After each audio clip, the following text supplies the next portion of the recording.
तो दोस्तों, उड़ने की आशा के आज के एपिसोड की शुरुआत रिया, साइली और रोशनी के बीच की बातचीत से होती है।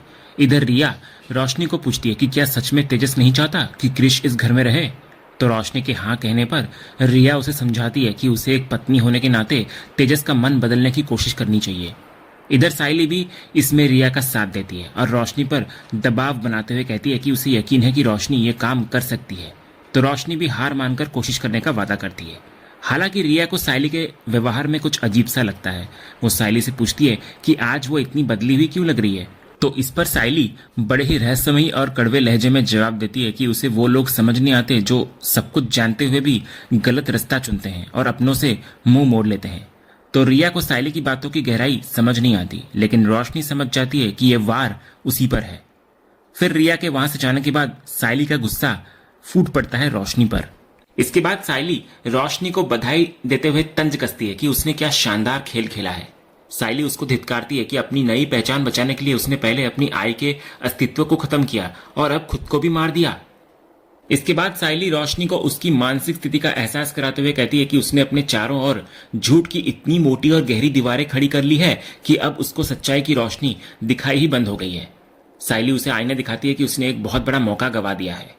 साइली का मानना होता है कि यदि रोशनी ने हिम्मत दिखाकर सच बोल दिया होता तो घर के आधे से ज्यादा लोग, जिनमें परेश, सचिन, आकाश, रिया और खुद साइली भी शामिल है, उसे और क्रिश को अपना लेते। लेकिन रोशनी ने भरोसे का रास्ता छोड़कर धोखे का रास्ता चुना। फिर साइली अंत में यह कड़वा सच कहती है कि अब रोशनी को झूठ बोलने की ऐसी बुरी लत लग चुकी है कि उसकी जुबान अब सच बोलने की कोशिश में भी लड़खड़ाने लगी है।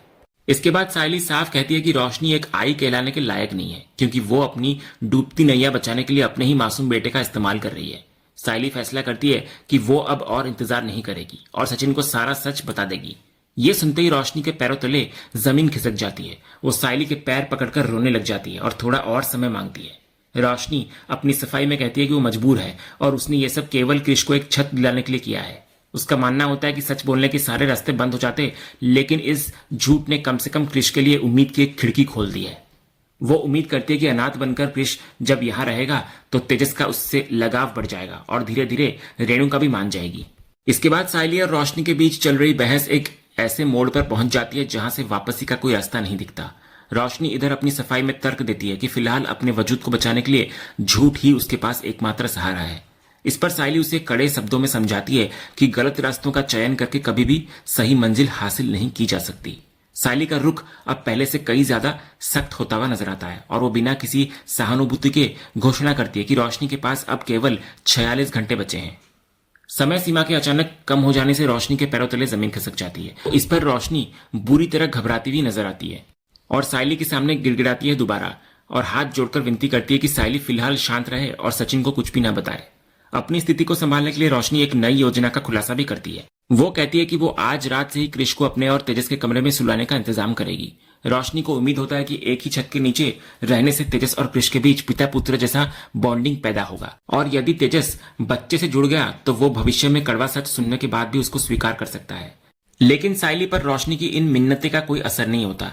वो बिना किसी प्रतिक्रिया के केवल 46 घंटे का वक्त दोबारा दोहराती है और वहां से निकल जाती है। साइली के जाने के बाद रोशनी पूरी तरह से टूट जाती है। उसे महसूस होता है कि साइली अब उसके लिए किसी टाइम बॉम्ब की तरह है। रोशनी को इस बात का गहरा डर सताने लगता है कि अगर इन बचे हुए घंटों में तेजस और क्रिश के बीच कोई रिश्ता नहीं बन पाया तो उसका पूरा जीवन और उसकी नई पहचान हमेशा के लिए तबाह हो जाएगी।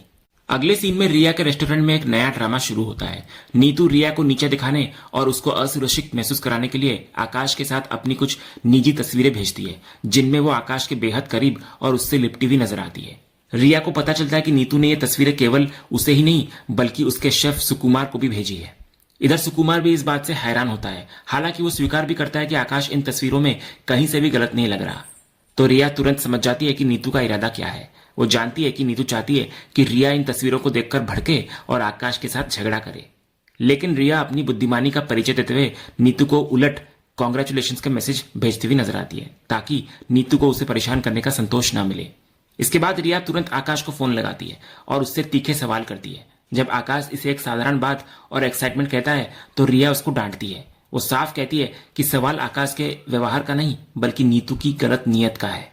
वो आकाश को आगाह करती है कि नीतू अपनी हदें पार कर रही है और अगर आकाश इस पर ध्यान नहीं देगा तो उनकी निजी जिंदगी पर इसका बुरा असर पड़ेगा। अगले सीन की शुरुआत तब होती है जब तेजस अपने कमरे में प्रवेश करता है और रोशनी को पीछे से पकड़कर प्यार जताने की कोशिश करता है। वो उसको शोरूम चलने के लिए कहता है, लेकिन रोशनी इधर पूरी तरह शांत खड़ी रहती है। जब वो तेजस की तरफ मुड़ती है तो उसके चेहरे पर एक अजीब सी परेशानी होती है। वो नाटक शुरू करते हुए कहती है कि उसे अपने आसपास किसी की मौजूदगी महसूस हो रही है और शरीर में अजीब सी हलचल हो रही है। वो जानबूझकर क्रिश के प्रति एक अनकहा जुड़ाव होने की बात करती है। इसके बाद जैसे ही तेजस उलझन में पड़ता है तो रोशनी अचानक अपनी आंखें बड़ी कर लेती है और एक डरावनी भारी आवाज में खुद को कल्याणी घोषित करती हुई नजर आती है। तो तेजस ये नाम सुनकर बुरी तरह डर जाता है। अगले ही पल रोशनी दोबारा सामान्य होने का ढोंग करती है और अनजान बन जाती है कि उसने कुछ कहा क्या। वो रोने लग जाती है और तेजस से हेल्प मांगती है कि उसके अंदर से कोई कुछ बोलने की कोशिश कर रहा है। इसके बाद जब तेजस क्रिश को शैतान कहता है तो रोशनी दोबारा उस डरावने रूप में आ जाती है। वो तेजस को मजबूती से पकड़ लेती है और उसको सीधे शब्दों में चेतावनी देती है कि यदि उसने क्रिश को थोड़ा सा भी दुख पहुंचाया या उस पर चिल्लाया तो वो उसका जीना हराम कर देगी। वो सबसे बड़ा वार तेजस की दुखती रग पर करती है। वो धमकी देती है कि अगर क्रिश को कुछ भी हुआ तो वो तेजस को नहीं बल्कि उसकी आई रेणुका को जहन्नुम में बुला लेगी और उन्हें चैन से जीने नहीं देगी। तो अपनी आई की जान खतरे में देख तेजस पूरी तरह टूट जाता है। वो हाथ जोड़कर उस कल्याणी रूपी रोशनी से विनती करता है कि वो उसकी आई को छोड़ दे। वो वादा करता है कि वो क्रिश का पूरा ख्याल रखेगा। इसके बाद रोशनी उसे आदेश देती है कि वो अभी जाकर भूखे क्रिश को अपने हाथों से कुछ खिलाए। तो डर के मारे तेजस तुरंत कमरे से भागता है ताकि वो क्रिश की सेवा कर सके। फिर तेजस के जाते ही रोशनी नॉर्मल हो जाती है और मन ही मन तेजस से माफी मांगती है। वो कहती है कि सीधी उंगली से घी नहीं निकल रहा था, इसलिए उसको एक टेढ़ा रास्ता अपनाना पड़ा क्योंकि अपने बेटे क्रिश को इस घर में सुरक्षित रखने का उसके पास और कोई जरिया नहीं था। अगले सीन की शुरुआत आकाश और नीतू के बीच एक गंभीर बहस के साथ होती है। नीतू इधर बहुत ही मासूमियत का मुखौटा पहनकर आकाश को शांत रहने के लिए कह रही होती है। वो ये सफाई देती है कि उसने केवल फूड फेस्टिवल की खुशियों को रिया के साथ साझा करने के लिए वे पिक्चर्स भेजी थी, क्योंकि उसे लगा था कि रिया भी उनकी कामयाबी का हिस्सा बनकर उसको सेलिब्रेट करेगी। लेकिन आकाश उसकी इस मीठी बातों के पीछे छिपी कड़वाहट को तुरंत पहचान लेता है। आकाश उसको याद दिलाता है कि वो अच्छी तरह जानता है कि नीतू और रिया के बीच किस तरह के हालात हैं। फिर भी नीतू ने जानबूझकर वे निजी तस्वीरें भेजी रिया को। वो साफ शब्दों में कहता है कि नीतू के इरादा क्या है उसे इससे कोई मतलब नहीं है, लेकिन नीतू ने आज मर्यादा की सीमा पार की है।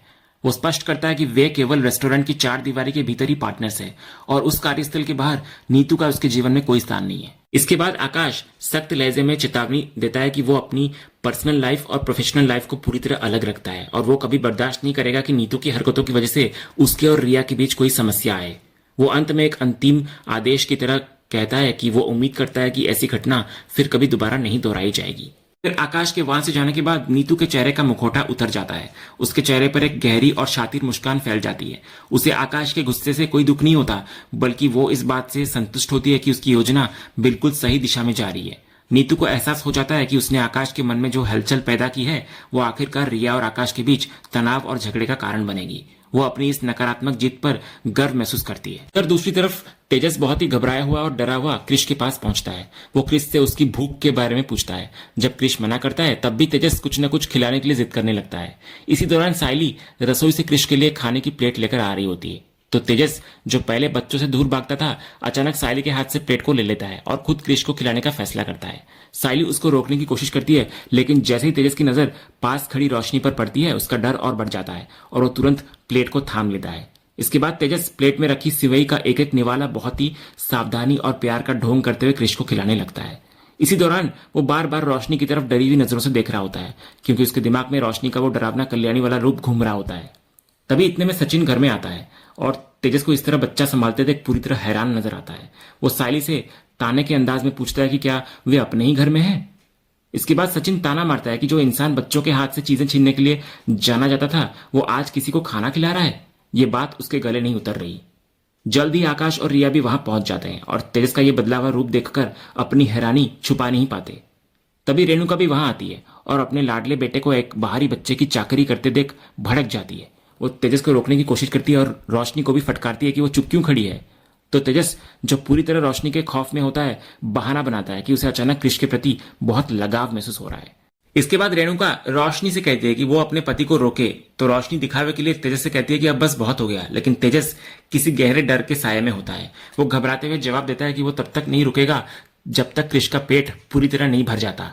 फिर बातों बातों में उसके मुंह से लगभग ये निकल ही जाता है कि वो अपनी आई की जान बचाने के लिए ये सब कर रहा है, लेकिन वो तुरंत बात को संभालते हुए कहता है कि वो ये सब इसलिए कर रहा है क्योंकि क्रिश की आई अब इस दुनिया में नहीं है। इसी बीच मासूम क्रिश तेजस से एक बड़ी इच्छा जाहिर करता है। वो आज रात उसके साथ उसके पास सोने की अनुमति मांगता है। तो तेजस हिचकिचाता है, लेकिन जैसे ही वो रोशनी की तरफ देखता है, रोशनी दोबारा वही डरावनी कल्याणी वाला चेहरा बनाती है। तो डर के मारे तेजस तुरंत मान जाता है और क्रिश को अपने साथ कमरे में ले जाकर वीडियो गेम खिलाने का वादा करता है। अगले सीन में तेजस, रोशनी और क्रिश तीनों एक साथ स्कूल से लौटते हैं। तो रेणुका उनको साथ देखकर फिर से भड़क जाती है। वो तेजस को काम की याद दिलाती है और ताना मारती है कि वो एक बाहरी बच्चे के पीछे अपना कीमती समय और शोरूम का काम क्यों बर्बाद कर रहा है। तो तेजस अपनी आई को समझाने की कोशिश करता है कि क्रिश को स्कूल की पेंटिंग प्रतियोगिता में प्रथम पुरस्कार मिला है और वे उसी का सर्टिफिकेट लेने गए थे। लेकिन रेणुका को बच्चे की इस कामयाबी से कोई सरोकार नहीं होता। वो अत्यंत कठोरता से कहती है कि क्रिश पास हो, फेल हो या उसे कोई डिग्री मिले, उन्हें इससे कोई मतलब नहीं होनी चाहिए। तभी सचिन और सायली वहां पहुंचते हैं। इधर सचिन रेणुका को टोकता है कि एक बच्चे की कामयाबी पर उसे खुश होना चाहिए, न कि गुस्सा। सचिन बड़े गर्व से फिर क्रिश को अपने पास बुलाता है और उसका सर्टिफिकेट देखता है। सायली भी क्रिश की इस उपलब्धि पर बहुत खुश नजर आती है, लेकिन रेणुका इस खुशी का भी मजाक उड़ाती है और सचिन और सायली दोनों से व्यंग में कहती है कि इस सर्टिफिकेट को दीवार पर मड़वाकर टांग दो।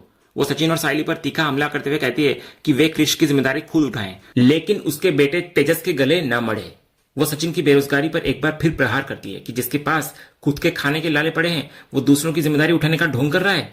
तो इस पर सचिन अपनी आय की इस कड़वाहट को खामोशी से सहता रह जाता है। और इसी सीन के साथ आज का ये एपिसोड यहीं पर खत्म होता है। तो दोस्तों, आपको ये आज का अपडेट पसंद आया हो तो वीडियो को लाइक करें और ऐसे ही लेटेस्ट एपिसोड के अपडेट्स के लिए हमारे चैनल को सब्सक्राइब करना ना भूलें। मिलते हैं अगले वीडियो में, तब तक के लिए धन्यवाद।